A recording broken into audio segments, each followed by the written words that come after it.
you can loosen that safety belt now, Mr. Honey. Here, let me help you. Oh, thank you, stewardess. Oh, we'll serve dinner in about half an hour, but if you'd care for coffee or a sandwich... Well, I brought some sandwiches. My daughter made them. Her name's Elspeth. Well, they're probably much better than ours. You're sure you didn't bring your own coffee? No, just sandwiches. Miss, that woman over there, isn't that the film actress? Isn't that Monica Teasdale over there? Why, yes, she's crossed with us often. Would you like me to take over your autograph book? Oh, no. I don't even have one. No, I wouldn't want to trouble her. I'll be back with your coffee in just a moment.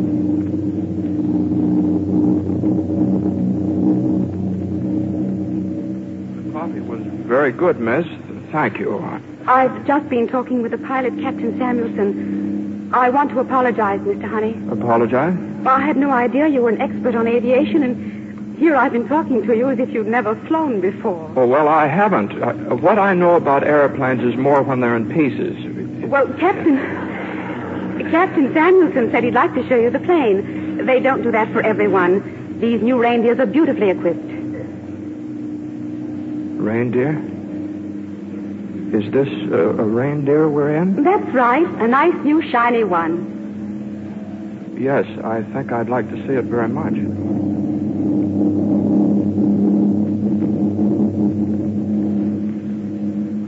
Well, now that you've met the crew, Mr. Honey, let me tell you about our engines. Well, I don't suppose many things go wrong with them these days, do they, Captain? Almost never.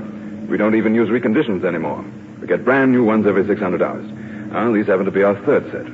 How about the cylinder? Did you say the third set of engines? Yes, that's right, sir. I thought the reindeers were new on this Canadian run. Oh, they are, but this particular aircraft was one of the first off the line. We were loaned out for a while on the South American run. Well, for how long? Oh, Dobson, how many hours has this plane flown? According to the logs, 1,422 up to takeoff today. 1,422? Yes, sir.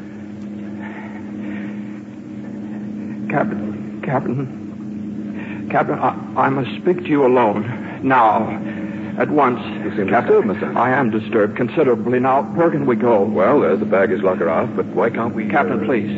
Please, hurry.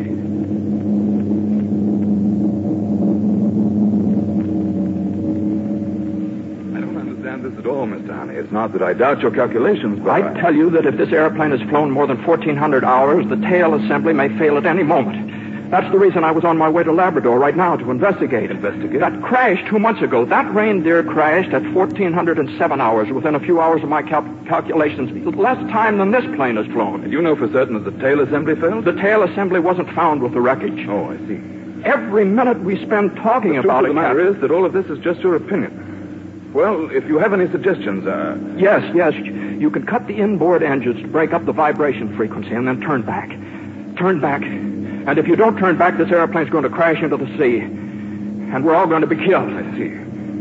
Well, I'll radio a full report of all you've told me. If London tells me to turn back, I will. Meanwhile, I'll cut the inboard motors as you suggest. It'll make us late at Gander, but I'll take that responsibility. Gander, that's in Newfoundland. Yes, sir, I'm quite aware of that. But you told me you would radio London. I will. But there won't be anyone at the airport at this time of night to make a decision like that. My instructions will be to maintain the course. Very well, Captain. Let's wish ourselves luck.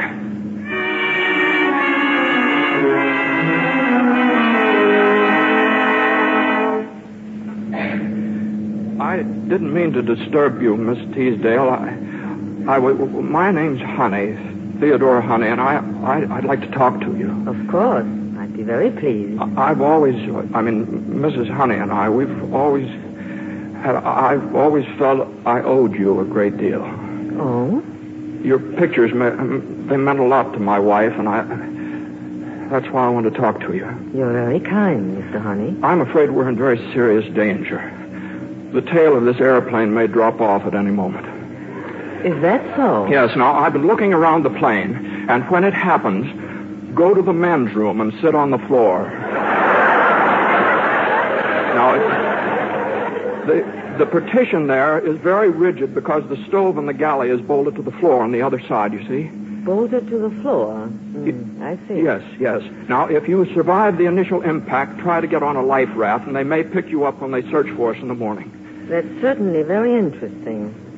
I'm to go to the men's room. Yes, that's right. And sit on the floor. Yes. And if I survive... Yes. Excuse me, Mr. Honey. Yes, yes. I'm afraid Miss Teasdale's very tired. We really should let her rest, don't you think so? No, but I was yes, just... I am rather tired, but thank you very much, Mr. Honey. Oh, you rang for the stewardess, did you? Well, yes. Yes, I did. I'm very sorry. I was only trying to help. I'm sure you were. Some other time, perhaps. You shouldn't have done that, Mr. Honey. Yes, it's quite sure. Clear I shouldn't have. I'm sure you don't want to alarm people. You won't do it again, will you? No, I won't do it again. You know about this, don't you? Yes, Captain Samuelson just told me. Well, he'd rather that you didn't speak to any of the other passengers. May I speak to you? Of course. I'd like to tell you what I was trying to tell Miss Teasdale. Well, do it. It will make you feel any better. Well, now, if it happens at this altitude, there'll be a little less than 3 minutes before we hit the water. Yes. Now, there's one place where a person could have a chance to survive the impact.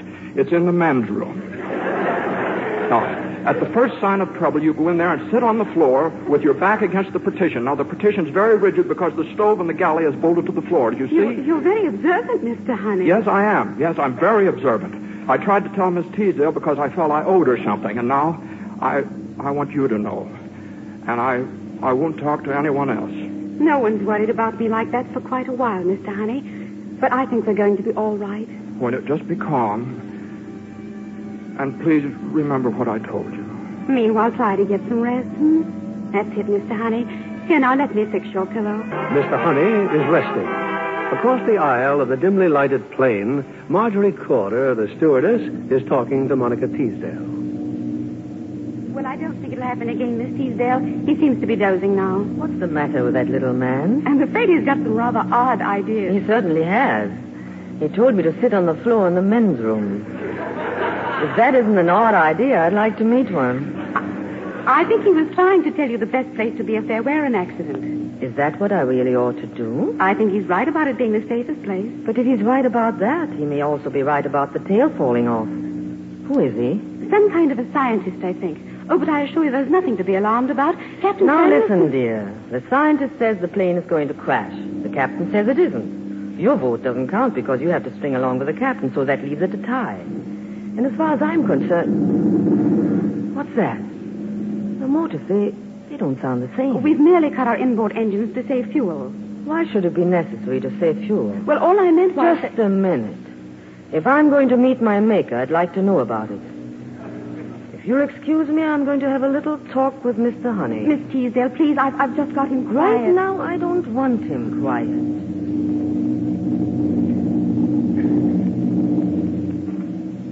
May I sit down, Mr. Honey? Oh, yes, of course, Miss Teasdale. Well, when you came over before, I was only half awake and I only half heard. Would you like a cigarette? No, thank you. Now, about our crashing into the sea... Well, it's hard to say for sure, but I don't believe we've turned back. They must have told the pilot to maintain a course to Newfoundland. Then we are going to crash? I would say there's an excellent chance. I see. I don't see at all, of course. But the pilot should understand you. Why doesn't he turn back? Would it help if I talked to him? No, I don't think so. Besides, I think we're quite near the point of no return anyway. Point of no return? Yes, that's where it's as short to go on as it is to turn back. Oh. I thought you meant something else. Funny. I would have thought I'd feel quite differently being right up against it like this. All these other passengers. Well, fortunately, I believe most of them are asleep, so... Makes you wonder which one you'd pick out to save if you were God. And which one wouldn't matter much, doesn't it? Oh, I don't know. I never thought much about things like that. No, you never had time, did you? You were so busy with your multiplication table. But you had a chance to play God for a little while. Why did you pick me out when you decided to save someone? But you ought to live. I mean, the work you do, you ought to keep on doing. Oh, the work. No, I don't think I buy that. A few cans of celluloid and a junk heap someday. But you're a scientist. You are worth something to the world. I think I've picked you to be saved. Well, that's very nice of you, Miss Teasdale.